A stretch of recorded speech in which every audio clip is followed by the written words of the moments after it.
অত্যন্ত চাঞ্চল্যকর একটা খবর। কি সেই খবর? খবরটা হচ্ছে তৃণমূলের গুপ্তধন ক্যারিবিয়ান দ্বীপে পাচার। বিস্ফোরক অভিযোগ এবার তৃণমূলেরই বিক্ষুব্ধ বিধায়ক প্রসূন বন্দ্যোপাধ্যায়।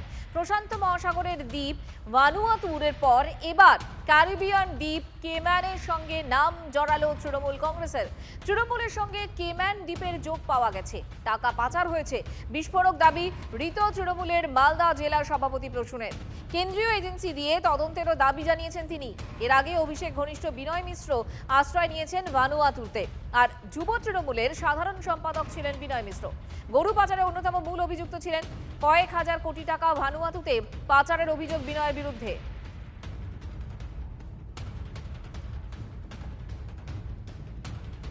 1.7 মিলিয়ন একটা আনসিকিউরড লোন একটা অ্যারেঞ্জ করা হয়েছিল from a shell finance company, যেটা কেম্যান আইল্যান্ড, যেটা ক্যারিবিয়ান দ্বীপপুঞ্জে, সেখান থেকে এই করা হয়েছিল। কেন করা হয়েছিল? For purchase of a Augusta 109 random helicopter.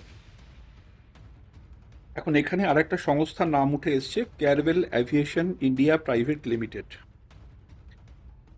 তো এই যে এন্টায়ার ডুবিয়াস রেন্টাল লুপটা রয়েছে, এই ডুবিয়াস রেন্টাল লুপটা নিয়ে গত কয়েকদিন ধরেই একটা চর্চা হচ্ছে, বিকজ এনফোর্সমেন্ট ডিরেক্টরেট এটা নিয়ে কাজ করছে। পৃথিবীতে এত জায়গা থাকতে হঠাৎ করে কেম্যান আইল্যান্ডের নাম কেন উঠে আসে?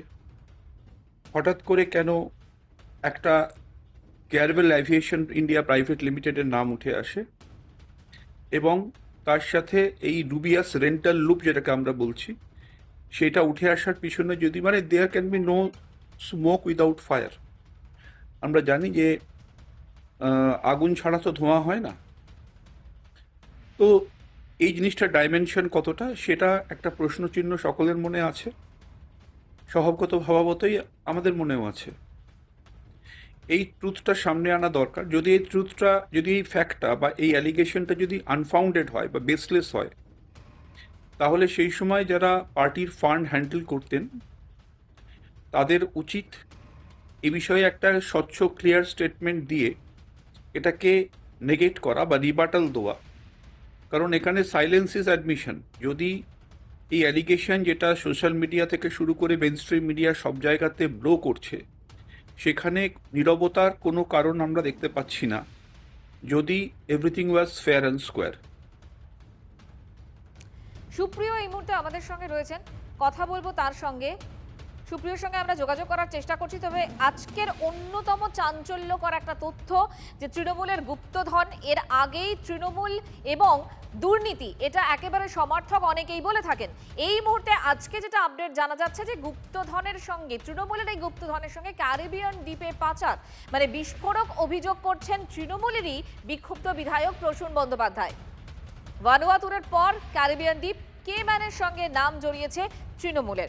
এই মুহূর্তে সুপ্রিয় আমাদের সঙ্গে রয়েছেন, কথা বলবো তার সঙ্গে। সুপ্রিয়, এই যে কেম্যান দ্বীপ, সেখানে পাচারের সম্পর্ক রয়েছে, ঠিক কিভাবে পাচার করা হতো, কেম্যানই কেন, এবং শুধুমাত্র কি কেম্যান, তার আগে তো ভানুয়াতুর ছিল, আরও এরকম কোনো নাম কি রয়েছে? দেখো, ভানুয়াতুতের নাম সামনে এসেছিল বিনয় মিশ্রের যোগসূত্র ধরে, কিন্তু এবার এই যে ক্যারিবিয়ান দ্বীপ কেম্যানের নাম সামনে উঠে এসছে, সেটা কিন্তু তৃণমূলেরই বিক্ষুব্ধ বিধায়ক প্রসূন বন্দ্যোপাধ্যায়। তিনি যে জল্পনা ইতিমধ্যেই উস্কে দিয়েছেন যে তৃণমূলের সম্পদ এই কেম্যান দ্বীপে লুকিয়ে রাখা আছে বা সেখানে রাখা আছে, এমনই কিন্তু বক্তব্য তিনি সামনে তুলে ধরেছেন। কিন্তু যদি সেটা হয়ে থাকে, সবটাই কিন্তু তদন্ত সাপেক্ষ বিষয়। আর এই ধরনের বিভিন্ন দ্বীপ, সেটা ভানুয়াতুত হোক বা কেম্যান হোক, এ ধরনের বিভিন্ন যে সমস্ত জায়গাগুলো রয়েছে দেশের বাইরে, বিদেশের এই সমস্ত জায়গাতে টাকা যদি বা আর্থিক লেনদেন যদি করতে হয়, সেগুলো কিন্তু কখনোই সহজ পথে বা লিগ্যাল ওয়েতে হয় না, এমনটাই কিন্তু মনে করা হচ্ছে। আর বেআইনিভাবে এই ধরনের আর্থিক লেনদেন করার ক্ষেত্রে বিভিন্ন মাধ্যম আছে, তার মধ্যে অন্যতম হচ্ছে বিভিন্ন শেল কোম্পানি ক্রিয়েট করা, অর্থাৎ ভুয়ো সংস্থা তৈরি করা, সেই সমস্ত সংস্থার মাধ্যমে লেনদেন করা। আর এই সমস্ত ভুয়ো সংস্থা বা শেল কোম্পানিগুলো আদতে কিন্তু শুধুমাত্র কাগজে কলমেই থাকে, যার বাস্তবে কোনো রকম কোনো অস্তিত্ব থাকে না, বা সেই সমস্ত কোম্পানির কিন্তু কোনো রকম সেরকম কোনো বাস্তবে তার কোনো কাজও থাকে না। শুধুমাত্র কাগজে কলমে এই ধরনের শেল কোম্পানি তৈরি করা হয়, সেই সমস্ত শেল কোম্পানির নামে বিভিন্ন ব্যাংক অ্যাকাউন্ট তৈরি করা হয় এবং সেই ব্যাংক অ্যাকাউন্টের মাধ্যমেই দেখা যাচ্ছে যে বিভিন্ন কালো টাকা সেগুলোকে বিভিন্নভাবে ট্রান্সফার করা হয়। আরও একটা মাধ্যম আছে, সেটা হচ্ছে হাওয়ালা। কারণ ইতিপূর্বে আমরা বিভিন্ন কেন্দ্রীয় গোয়েন্দা সংস্থা বা এজেন্সি, সিবিআই হোক বা ইডির হোক, এ রাজ্যে বিভিন্ন দুর্নীতি তদন্তে কিন্তু তারা হাওয়ালা যোগের তথ্য সামনে উঠে এসছে। ঠিক এই একই কায়দাতে কিন্তু এই হাওলার মাধ্যমেও কিন্তু এ ধরনের এইভাবে টাকা দেশের বাইরে বিদেশে পাঠানোর ক্ষেত্রেও কিন্তু এই হাওয়ালা যোগও কিন্তু কাজ করে। অর্থাৎ এক্ষেত্রে ঠিক কিভাবে হয়েছে, আদতে কতটা কি হয়েছে বা কত টাকার লেনদেন হয়েছে, যে জল্পনা ইতিমধ্যেই তৃণমূলের বিক্ষুব্ধ বিধায়ক প্রসূন বন্দ্যোপাধ্যায় তিনি সামনে তুলে ধরেছেন, তার এই বক্তব্যের কতটা সারবত্তা রয়েছে সবটাই কিন্তু তদন্ত সাপেক্ষ বিষয়। তবে কিভাবে হয়েছে, সেটা হাওলার মাধ্যমে হয়েছে না এই ধরনের শেল কোম্পানি তৈরি করে হয়েছে, সেগুলোও কিন্তু আগামীতে ধীরে ধীরে স্পষ্ট হবে, এমনটাই মনে করা হচ্ছে। আর ধন্যবাদ তোমাকে। এ নিয়ে আমরা কথা বলেছিলাম তাপস রায়ের সঙ্গে। বিজেপি বিধায়কের কি বক্তব্য শোনাবো আপনাদের। এই অভিযোগ কার? এই অভিযোগ তৃণমূলের। এই অভিযোগ কার? তৃণমূলের এমএলএ। এই অভিযোগ কার? যিনি সেই দিনও পর্যন্ত একজন পুলিশ অফিসার ছিলেন, রিটায়ার্ড করে তৃণমূলের মনোনয়ন পেয়ে লড়েছিলেন। এইগুলো যদি সত্যি হয় তাহলে তো খুব বড় ধরনের একটা তদন্ত এবং ইন্টারপোলেরও বোধহয় নিতে হবে। দলটা পার্টিটা বাদ দিয়ে, পশ্চিমবাংলার মানুষের ভালো মন্দর কথা বাদ দিয়ে আর সবকিছুই করেছে নিজের আখের গোছানোর জন্যে। আর এদের এই টাকার নেশায় পেয়েছিল, অর্থের নেশায় পেয়েছিল। তাপস রায়ের বক্তব্য আপনাদেরকে শোনালাম, শিল্পমন্ত্রীর বক্তব্য, তার আগে প্রসূন বন্দ্যোপাধ্যায়ের বক্তব্য আপনাদেরকে শুনিয়েছি আমরা। এবং তিনি সব থেকে বড় এই অভিযোগ করছেন যে তৃণমূলের যে গুপ্তধন, সেই গুপ্তধন পাচারে ক্যারিবিয়ান দ্বীপের নাম রয়েছে। বিস্ফোরক অভিযোগ করছেন তিনি প্রসূন বন্দ্যোপাধ্যায়। এবং প্রশান্ত মহাসাগরের তিনি যেটা বলছেন যে প্রশান্ত মহাসাগরের দ্বীপ ভানুয়াতুরের পর ক্যারিবিয়ান দ্বীপ কেম্যানে এইভাবে টাকা পাচার করা হয়েছে। সিপিএম নেতা শতরূপ ঘোষ আমাদের সঙ্গে রয়েছেন। শতরূপ, এর আগে ভানুয়াতুরের নাম সামনে এসেছিল, এই যে এই দ্বীপগুলো সেখানে হচ্ছে টাকা পাচার এবং শেল কোম্পানি তৈরি করা, এই বিষয়গুলো সামনে এসেছিল। এবার কেম্যান দ্বীপের নাম সামনে এসেছে। তৃণমূল কংগ্রেস এবং তার সঙ্গে এই ধরনের দ্বীপগুলো আপনি কিভাবে দেখছেন? দেখুন, কিভাবে দেখবো বলুন, তৃণমূল কংগ্রেসটাকে কোনোভাবেই আমরা রাজনৈতিক দল হিসেবে দেখিনি, ওটাকে একটা মাফিয়াদের একটা গ্যাং হিসেবে দেখেছি। এবং অভিষেক হচ্ছে ভারতবর্ষের সবচেয়ে বড় মাফিয়া, সবচেয়ে বড় ক্রিমিনাল। কেন অভিষেক ব্যানার্জি এত কিছুর পরও জেলের বাইরে আমরা জানি না। দেখুন, যে কোনো রাজনৈতিক দলের মুখপত্র অন্য দলের নেতাদের দুর্নীতি প্রকাশ করে। তৃণমূল এমন একটা অদ্ভুত দল, এদের প্রধান মুখপত্র নিজের দলের নেতার দুর্নীতি প্রকাশ করছে, তারপরও সেই নেতা গায়ে হাওয়া লাগিয়ে ঘুরে বেড়াচ্ছে। এইটা আর কদিন দেখতে হবে জানি না। তবে এখন যদি মদন মিত্র আর অনুব্রত ভালো তৃণমূল হয়ে গিয়ে থাকে, আমরা অপেক্ষায় আছি কবে অভিষেক ব্যানার্জি ভালো তৃণমূল হয়ে যাবে। ধন্যবাদ আপনাকে। অভিষেক বন্দ্যোপাধ্যায় ছাড়া তৃণমূলের মধ্যে বা তৃণমূলের ইন্টারনাল ফিনান্স তো ছেড়ে দিন, ফিনান্স অ্যান্ড মানি ছেড়ে দিন, তৃণমূলে কে প্রার্থী হবে, কে সভাপতি হবে, এটা অভিষেক বন্দ্যোপাধ্যায় বাদ দিয়ে আর কেউ জানতো নাকি? আজকে তো যখন ধীরে ধীরে খোলাসা হচ্ছে, ধীরে ধীরে চিঠিপত্র হয়েছে, ধীরে ধীরে ইনভেস্টিগেশন হচ্ছে, তখন তো বোঝা যাচ্ছে যে নিজের কেনার হেলিকপ্টারেই নিজেই ভাড়া দিয়ে চড়ে এরকম মনিটারি ডিসরাপশন হয়েছে, এরকম জোট চুরি হয়েছে। তো ধীরে ধীরে পর্দা হাঁটবে। এবং এটা সত্যি লজ্জার ব্যাপার যে কেউ একজন রাজপুত্র ক্যামরি চড়বে দলের পয়সায়, আর দল মানে 21শে জুলাই জেলা থেকে আসার জন্য 2 পয়সা কর্মীদের দেওয়া হবে না।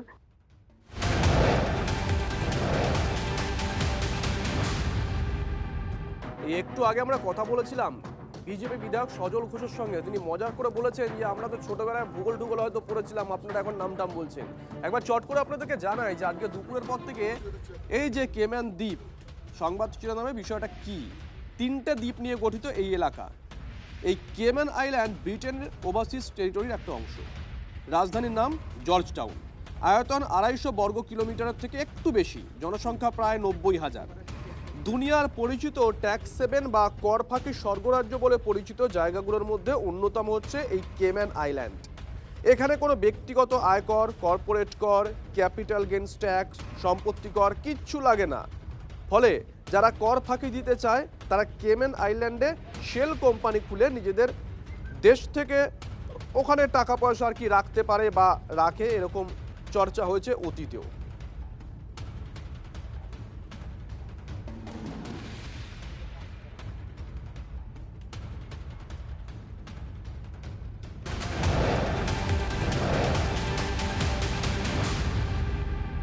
এবার প্রশ্ন হচ্ছে কোথায় কোথায় তৃণমূলের গুপ্তধন রয়েছে। ভানুয়াতুরের সঙ্গে এর আগে তৃণমূল নেতার নাম জড়িয়েছে, নিশ্চয়ই মনে আছে আপনাদের। আর আজকে একযোগে জড়িয়ে গেল এই কেমেন আইল্যান্ড আর বাংলাদেশের সঙ্গেও। বিস্ফোরক অভিযোগ করেছেন চাঁচলের তৃণমূল কংগ্রেস বিধায়ক। তিনি অভিযোগ করেছেন তৃণমূল নেতাদের সম্পত্তি বাংলাদেশে আছে, বাংলাদেশের স্বাস্থ্য পরিকাঠামোয় তৃণমূল নেতাদের বিনিয়োগও আছে, এমনটাই অভিযোগ করেছেন প্রাক্তন আইপিএস তথা তৃণমূল কংগ্রেস বিধায়ক প্রসূন বন্দ্যোপাধ্যায়। মালদা ডিস্ট্রিক্টের একটা whispers in the corridor of politics আছে যে এখানকার এক দুজন নেতার তাদের প্রপার্টি পার্টিকুলারলি হেলথ সেক্টরে আমরা মানে শুনছি। বাংলাদেশ কোনো ইনভেস্টর ফ্রেন্ডলি কান্ট্রি নয়, এটা সকলেই জানে। বাংলাদেশে কেন ইনভেস্ট করা হয়েছে সেটা একটা গভীর প্রশ্নচিহ্নের মুখে পড়ছে এই বাংলাদেশ কানেকশন। নাম্বার 2 হচ্ছে যে বাংলাদেশে 2024 সালের 5 অগস্ট একটা অলমোস্ট মিলিটারি কু হয়েছিল। যখনই রেজিম চেঞ্জ হয় তখন, বিশেষ করে যখন এরকম ধরনের কু হয়, তখন ইনভেস্টর ফ্রেন্ডলি থাকে না, বা আগের রেজিমের সঙ্গে যে আন্ডারস্ট্যান্ডিং ছিল সেটাও সঙ্গে সঙ্গে কামস টু এ হল্ট। যদি দেখা যায় যে এই সময়টা আনবিটেল ছিল, তাহলে বুঝতেই হবে যে কোথাও না কোথাও একটা আন্ডারস্ট্যান্ডিং ছিল। অল দিস আর কোয়েশ্চেন্স, আমরা কোয়েশ্চেন রেজ করতে পারি, আমরা হুইসেল ব্লো করতে পারি। যদি ট্রু হয় তাহলে এই সময় যে বিজনেসটা স্মুথলি রান করলো, তাহলে what was the understanding with the Yunus government বা the radical component? Both enforcement directorate and NIA should join. এই মুহূর্তে আমাদের সঙ্গে রয়েছেন অধীর চৌধুরী। অধীর বাবু, আপনি নিশ্চয়ই বিষয়টা শুনেছেন। ছোট্ট করে বলি, তৃণমূল কংগ্রেসের টিকিটে নির্বাচিত চাঁচলের বিধায়ক প্রসূন বন্দ্যোপাধ্যায় আজকে অভিযোগ করেছেন তৃণমূল কংগ্রেস নেতাদের টাকা বাংলাদেশে বিনিয়োগ করা হয়েছে ঘুরপথে। পাশাপাশি ক্যারিবিয়ান দ্বীপপুঞ্জ কেমেন আইল্যান্ড, সেই কেমেন আইল্যান্ডেও তৃণমূলের টাকা ঘুরপথে রাখা আছে। আপনার রিয়াকশন? কিছু রিয়াকশন না, আমাদের তো সিবিআই, ইডি সকলের তো খোঁজ নেওয়ার অধিকার আছে। যারা রেখেছে তাদের বিরুদ্ধে রেড কর্নার নোটিশ জারি করার অধিকার আছে। কেন্দ্রের সরকার তাদেরকে বিদেশ থেকে ধরেও নিয়ে আসতে পারে, তাদের যদি দক্ষতা থাকে। তবে এইভাবেই সেই সমস্ত জায়গাগুলোতে আরো বেশি করে তদন্ত করে দেখা উচিত।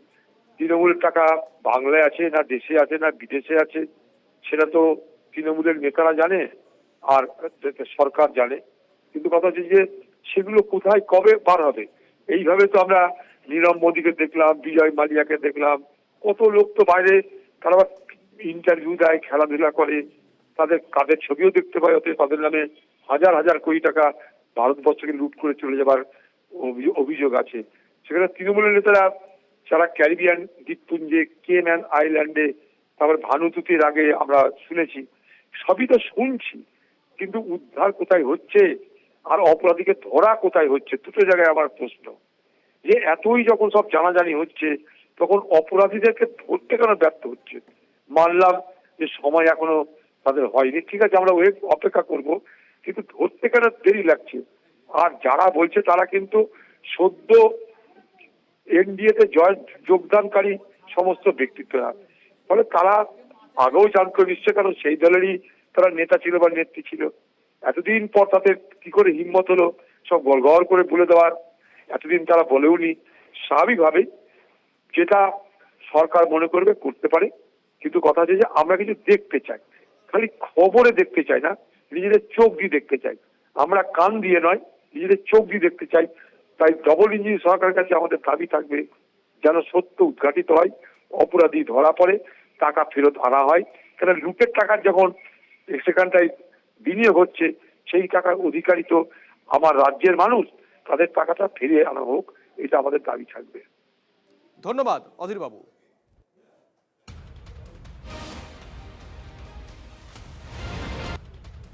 এর আগে তো এই দ্বীপটার নাম একমাত্র ভূগোল যখন পড়তাম ছোটবেলায় তখন শুনেছিলাম, তারপরে আর শুনিনি। তৃণমূল না থাকলে কিন্তু এই দ্বীপগুলোর নামও আপনারা জানতে পারতেন না। মানে এখন দেখি এই লোকগুলো কিরম সতীলক্ষ্মীর মতন এই তদন্ত বলছে। আমি বলছি যদি ভোটের ফলাফল অন্য কিছু হতো ভোটের ফলাফল অন্য কিছু হতো, এই সমস্ত তৃণমূলের প্রতীকে জিতে আসা। ইনি আমার পুলিশ, এনার কাছে ইনফরমেশন কম থাকার কথা নয়। যদি কম থাকে তাহলে তিনি একটা অপদার্থ। এই ধরনের কথা এরা কি আগে অতীতে আঁচ পাননি? এরা সব জানতো, এরা সব জানতো। আমার ঠাকুমা একটা বলতেন যে সতী হলি কবে, ভাষাটা আর বলছি না, বাংলা হচ্ছে স্বামী মল্ল জবে।